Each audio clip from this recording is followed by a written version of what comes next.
ಸೌಜನ್ಯ ಅವರ ತಾಯಿ ಕುಸುಮಾವತಿ ಅವರು ಒಂದು ಅರ್ಜಿಯನ್ನು ಸಲ್ಲಿಸಿದ್ದಾರೆ. ಪ್ರತ್ಯೇಕವಾಗಿ FIR ಆಗಬೇಕು, ಈ ಅಸಹಜ ಸಾವಿಗೆ ಸಂಬಂಧಪಟ್ಟಂತೆ ಸೂಕ್ತ ರೀತಿಯ ತನಿಖೆ ಆಗಬೇಕು ಅಂತ ಹೇಳಿ. ಸರ್, ಇದು ಮೇಲ್ಗಡೆ ಜಿಸ್ಟ್, ಬಟ್ ಇಂಟರ್ನಲ್ಲಿ ಆ ಅರ್ಜಿಯಲ್ಲಿರುವಂತಹ ಪ್ರಮುಖ ಅಂಶಗಳೇನು ಸರ್? ಕುಸುಮಾವತಿ ಸೌಜನ್ಯ ಅವರ ತಾಯಿ ನನ್ನ ಮಗಳನ್ನ ಕೊಂದಿದ್ದಾರೆ, ಅತ್ಯಾಚಾರ ಮಾಡಿದ್ದಾರೆ. ಸೊ ಒಂದು ಅಮಾಯಕನನ್ನ ಬಂಧಿಸಿ ಅವನ ಮೇಲೆ ಕೇಸ್ ಹಾಕಿ ಅದನ್ನ ಕ್ಲೋಸ್ ಮಾಡಿದ್ದಾರೆ. ಈ ಥರನೇ 2000 ಇಸವಿಯಿಂದ 2012ನೇ ಇಸವಿಯವರೆಗೆ 74 ಅಸಹಜ ಸಾವುಗಳು, ಅನ್ಯಾಚುರಲ್ ಡೆತ್ಸ್. ಅಂದರೆ ಅದು ನಾರ್ಮಲ್ ಡೆತ್ ಅಲ್ಲ, ಸಹಜ ಸಾವಲ್ಲ. ಅನ್ಯಾಚುರಲ್ ಡೆತ್ ಅಂದರೆ ಮರ್ಡರ್, ಸೂಸೈಡ್ ಮತ್ತು ಆಕ್ಸಿಡೆಂಟ್. ಇದು ಎಲ್ಲ ಕೂಡ ಕಾಗ್ನಿಸಬಲ್ ಅಫೆನ್ಸು. ಇದು ಮೊಕದ್ದಮೆ ರಿಜಿಸ್ಟರ್ ಮಾಡಬೇಕು. ಆದರೆ ಯಾವ ಕೇಸ್ಗೂ ಮೊಕದ್ದಮೆ ರಿಜಿಸ್ಟರ್ ಮಾಡಿಲ್ಲ. ಈಗ ಈ ಥರ ಅಸಹಜ ಸಾವು ಆದರೆ ಕರ್ನಾಟಕ ರೂಲ್ಸ್ 2004 ಇದೆ, ಇನ್ಕ್ವೆಸ್ಟ್ ಪ್ರೊಸೀಡಿಂಗ್ ಅಂತ ಕೂಡ ಹೇಳ್ತಾರೆ.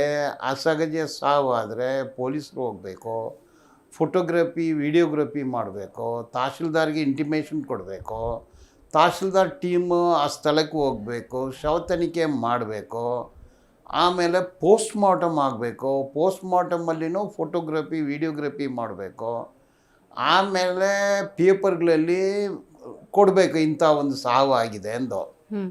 ಈಗ ಇನ್ಕ್ವೆಸ್ಟು ಪೋಸ್ಟ್ ಮಾರ್ಟಮಲ್ಲಿ ಅದು ಆಕ್ಸಿಡೆಂಟಾ ಅಥವಾ ಕೊಲೆನಾ ಅಥವಾ ಆತ್ಮಹತ್ಯೆನಾ ಅಂದು ಕಂಡು ಬರುತ್ತೆ.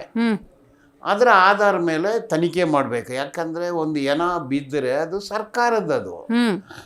ನಮ್ಮ ದೇಶ ಏನು 5ರಲ್ಲಿ ಟಿಪ್ಪು ಸುಲ್ತಾನ್ ಕಾಲದಲ್ಲಿ ಏನು ಇಲ್ಲ. ಸೊ ಒಂದು ಕಾನೂನು ವ್ಯವಸ್ಥೆ ಇದೆ. ಈ ಕಾನೂನು ವ್ಯವಸ್ಥೆಗೆ ಏನೂ ಒಂದು ಬೆಲೆ ಕೊಡದೆ ಧರ್ಮಸ್ಥಳ ಅನ್ನೋದು ಒಂದು ಸಣ್ಣ ಊರು, 12 ವರ್ಷದಲ್ಲಿ 74 ಸಾವು, ಎಲ್ಲನೂ ಅನ್ಯಾಚುರಲ್ ಡೆತ್ತು. ಈಗ 79ರಿಂದ ತಗೊಂಡ್ರೆ 424 ಸಾವು, ಎಲ್ಲ ಡಾಕ್ಯುಮೆಂಟೇಶನ್ ಇದೆ. ಈಗ ಯಾವ ಸಾವು ಯಾವತ್ತಾಯಿತು, ಅವ್ರ ಹೆಸರು ಏನು, ಅವರು ಮಹಿಳೆಯರ ಪುರುಷರ, ಇದೆಲ್ಲನೂ ಕಲೆಕ್ಟ್ ಮಾಡಿ ಇಷ್ಟೊಂದು ಸಾವುಗಳು ಆಗಿದೆ. ಇದನ್ನು ತನಿಖೆ ಮಾಡಬೇಕು. ಅದು ಆಕ್ಸಿಡೆಂಟ್ ಇರಲಿ, ಸೂಸೈಡ್ ಇರಲಿ ಅಥವಾ ಕೊಲೆ ಇರಲಿ, ಮಾಡಬೇಕು. ಅದು ಮಾಡಿಲ್ಲ. ಈಗ SIT ಕಾನ್ಸ್ಟಿಟ್ಯೂಟ್ ಮಾಡಿದ್ದಾರೆ 19th ಜುಲೈ 2025. ಅದಕ್ಕೆ ಮೊದಲು ವುಮನ್ ಕಮಿಷನ್ ಅವರು ಲೆಟ್ರ್ ಬರೆದಿದ್ದಾರೆ. ಇಷ್ಟು ಸಾವುಗಳಾಗಿದೆ, ಇದು ಒಂದು ವಿಶೇಷ ತಂಡ ಮಾಡಿ ತನಿಖೆ ಮಾಡಬೇಕಂದು ಅವ್ರದ್ದು ಗ್ರೀವೆನ್ಸಸ್ಸು. ಅದಕ್ಕೆ ಮೊದಲು 83ನಲ್ಲೇ ಪಾರ್ಲಿಮೆಂಟಲ್ಲಿ ಉಗ್ರಪ್ಪ ಕಮಿಟಿ ಕಾನ್ಸ್ಟಿಟ್ಯೂಟ್ ಮಾಡ್ತಾರೆ. ಇದು ಅಸೆಂಬ್ಲಿನಲ್ಲಿ ಡಿಸ್ಕಷನ್ ಆಗುತ್ತೆ, ಸಾವುಗಳು ಆಗ್ತಾನೇ ಬರುತ್ತೆ. ಈಗ 2012ನೇ ಇಸ್ವಿಯಲ್ಲಿ ಸೌಜನ್ಯನ ಕೊಂದ ಮೇಲೆ ದೊಡ್ಡ ಹೋರಾಟ ನಡೆಯುತ್ತೆ. ಹೌದು. ತದನಂತರ ಕೊಲೆನೂ ಇಲ್ಲ, ಆತ್ಮಹತ್ಯೆನೂ ಇಲ್ಲ, ಅಸಹಜದ ಸಾವುನೂ ಇಲ್ಲ. 2000 ಅದಂದರೆ ಹೋರಾಟ ಆದಮೇಲೆ ಹೆಂಗೆ ನಿಂತೋಯ್ತು ಅನ್ನೋದು ಇದೆಲ್ಲ ಒಂದು ಇನ್ಫ್ಲುಯೆನ್ಸು. ಈಗ ಸಿಟ್ ಕಾನ್ಸ್ಟಿಟ್ಯೂಟ್ ಮಾಡಿದರು, ಗೊತ್ತು ಅದು ಬಗಿಲುಗುಡ್ಡೆ, ಅಲ್ಲಿನೂ ಹೆಣಗಳು ಸಿಕ್ತು, ಡೆಡ್ ಬಾಡಿ ಸಿಕ್ತು. ಬಟ್ ಒಂದೇ FIR ಹಾಕಿದ್ದು ಚಿನ್ನಯ್ಯ 39/2025.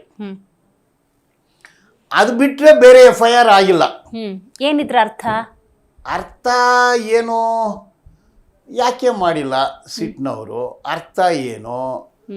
ಅಲ್ಲಿ 424 ಸಾವಾಗಿದೆ, ಯಾರು ಮಾಡಿದ್ದು, ಆ ಸಾವಿಗೆ ಯಾರು ಕಾರಣ, ಅವ್ರನ್ನ ಇದುವರೆಗೆ ಸಮನ್ ಮಾಡಿಲ್ಲ, ನೋಟಿಸ್ ಕೊಟ್ಟಿಲ್ಲ, ವಿಚಾರಣೆ ಮಾಡಿಲ್ಲ, ಏನೂ ಮಾಡಿಲ್ಲ. ಅಂದರೆ ಎಲ್ಲೋ ಷಡ್ಯಂತ್ರ, ಪಿತೂರಿ, ಒತ್ತಡ, ಪೊಲಿಟಿಕಲ್ ಪವರ್ಫುಲ್ ಇಂಟರ್ವೆನ್ಷನ್ ಆಗಿರಬೇಕು. ಇಲ್ಲಾಂದರೆ ಹೆಂಗಾಗುತ್ತೆ? ಅದು ಒಂದು ಸಣ್ಣ ಊರು, ಅದೇನು 1 ಕೋಟಿ ಪಾಪ್ಯುಲೇಷನ್ ಇರೋ ಊರಲ್ಲ, ಸಣ್ಣ ಪುಟ್ಟ ಗ್ರಾಮದಲ್ಲಿ ಇಷ್ಟೊಂದು ಸಾವುಗಳು ಆಗುತ್ತೆ. ಯಾರು ಪವರ್ಫುಲ್ಲು, ಮಸಲ್ ಫುಲ್ಲು, ಮನಿ ಫುಲ್ಲು, ಎಲ್ಲ ಫುಲ್ ಯಾರು? ಹ್ಮ್ ಹ್ಮ್ ಹ್ಮ್ ಹ್ಮ್ ಹ್ಮ್